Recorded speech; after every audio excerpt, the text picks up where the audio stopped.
Well, today we're going to talk about dog gear, or what my boys bring when they go backpacking with me, or like today on a really nice day hike.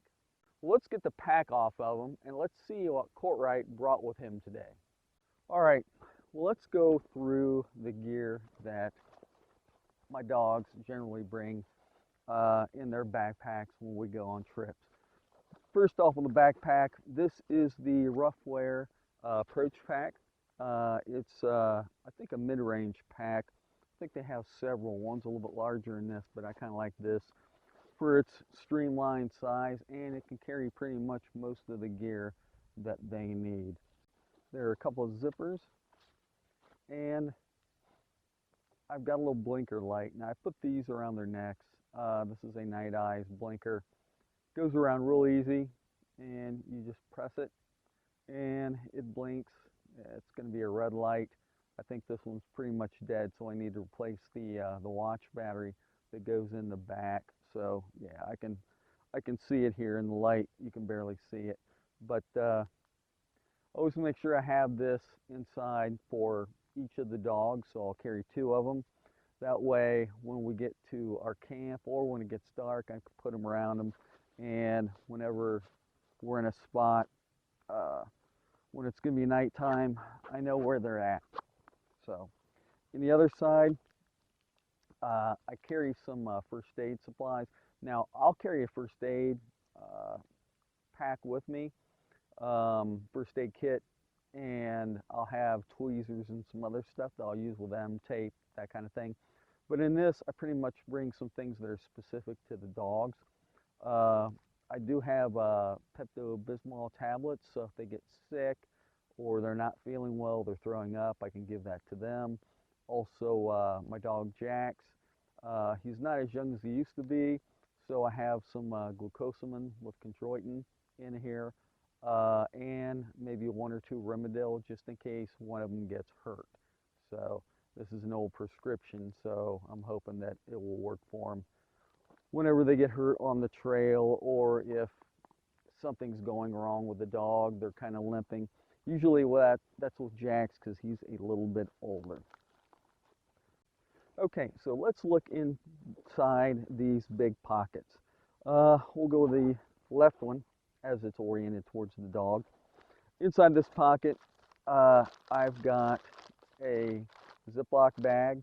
And in the Ziploc bag, I've got a little microfiber towel. Now, anybody who's had a dog for any period of time knows they will get dirty and they will get wet. And if we're camping and they're going inside the tent, I want to make sure that the tent tries to stay as clean and the dog stays as dry. Right, Courtright? Absolutely. So, you need to clean your dog, and if it's cold outside, kind of like today, you want to make sure that the dog is dry. So there's that. Now, usually inside that bag is the jacket. Now, I have a jacket for both my dogs. This is a, once again, Rough Wear soft shell. Really nice jacket.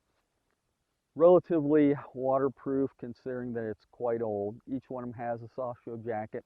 Actually, Jax, my lab, has a heavier, more insulated jacket as well because he does get cold. This does have a nice fleece interface to it, so there's nothing like going on a nice long hike or while you're backpacking. When you get to where you're going, you get to camp, you get everything set up, you want to keep your dog warm. So generally what I do, apart from feeding them, is put the soft shell on them. In here, I have this dry bag, and inside it is sleeping bedding.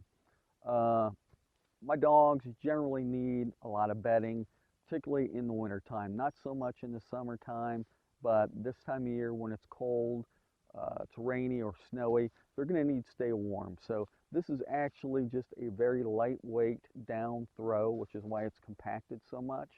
And you may have seen it in some of my videos.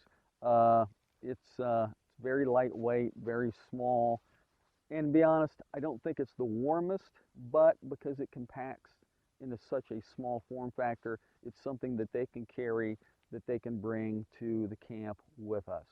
So I've usually put this on the base on top of whatever mat I am sleeping on, whether it's a closed cell foam or even my Neo Air, the pad that I sleep on in the summertime. I generally have that for them in the wintertime so that it keeps them warm and it reflects the heat. Now, since you got dogs on the trail, you have to have a leash. I try to keep them off leash as much as possible so that they can enjoy themselves and go over obstacles. But when you get closer to roads and other built-up areas, sometimes you have to leash them up. And I actually have a splitter, it's actually at home, that I use with my leashes so that I can attach both dogs to one leash. So that's everything on this side. On the other side, we have their bowl, also rough wear, waterproof rubberized bowl. Pretty much need this anywhere we have a long stop on a dry ridge. Now with it, I have this Hydro Pack 1 liter bag. It's just a rubber bag. When you get to like where we're at right here, there's not too many places with water. So if I bring water with us, that gives them the opportunity to be able to drink. And especially in the summertime, we've been on plenty of trails where there was no water anywhere. So I always want to bring at least a liter with us when we get up top or to places where I know it's going to be kind of dry. So this is their water bowl. And they have food bowls. Once again, rough wear, if you see the pattern going in here, and it's a really good brand. This is just a cordura on the outside and a nylon on the inside. One bowl for each dog. That way they're not fighting over food. They eat different foods anyway. So 2 food bowls and another dry bag. And this is primarily because Jax likes to get in the water. He is a water dog, he's part lab, not so much for Courtright, but if you've got a dog that gets hot and likes to lay down in the water, you don't want to end up with this water seeping in through the Ziploc bag, which it quite often does. First couple of times I did this, had his food in the Ziploc. By the time we got to camp, it was all soggy on the inside, and you don't want that. So usually what I'll do, particularly in the summertime, is I will double bag his food. That way I know no matter what, it's going to stay dry, which is also why I try to bag the soft shell jacket, because you never know. Now I may only have just one dog carry the sleeping bedding. That's usually Courtright because he's younger and he's stronger. But if we're going to be out in the summertime, you may not need that. I may just need the pad, and generally what they'll try to do is snuggle up with me. So this is pretty much everything that I keep in this backpack, which is Courtright's backpack. So whenever you go out, you need to make sure that your dogs have their food, their water, they need to have their bedding, and let's keep them warm and dry.